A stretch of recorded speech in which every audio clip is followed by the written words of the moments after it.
In this lecture, we are going to consider bio-waste management and possibility of generating energy from such a bio-waste.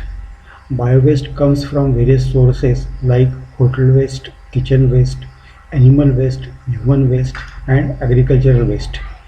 These waste volumes are variable for various populations and at various periods of year. These wastes are biodegradable in the sense that basic waste material may be decomposed into some new form of substances that may be used as fertilizers, and in addition to producing fertilizer, gas liberated during this process could be captured and may be used as a fuel to electric generator. In this way, these waste materials have three useful aspects associated with it if we process it in proper way. First, these materials could be disposed. Second is fertilizer could be produced. And third is energy in the form of heat or electricity could be produced.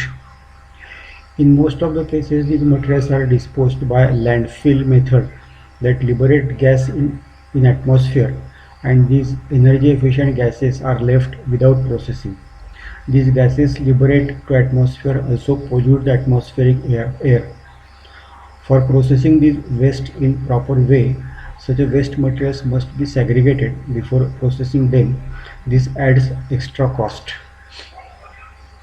When waste material is put in landfill process, it liberates methane, carbon dioxide, and sulfur hydroxide. These gases are harmful for atmospheric air, so should be processed in proper way. The plant consisting of reactor that uses these waste materials needs continuous feedstock of waste material in segregated and prescribed form. Depending upon continuously available feedstock, reactor size is decided. Depending upon type of feedstock and atmospheric temperature, amount of fuel gas liberated from consumption could be calculated. The reactor that uses these wastes are categorized as aerobic and anaerobic plant.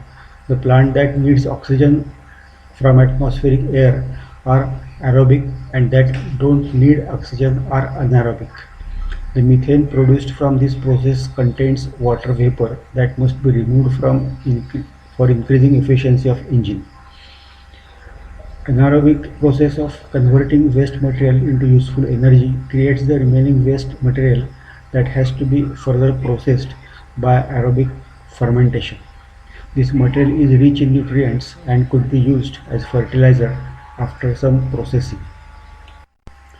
Kitchen waste, hotel waste, market waste, and agricultural waste have common element, that is cellular and organic substances. These substances have certain volume as total solids and other parameters as volatile volume. These parameters are approximately 20% and 80% respectively. This means if we have 1 kilogram of vegetable or fruit waste, then only 200 grams of total volume is present in the waste.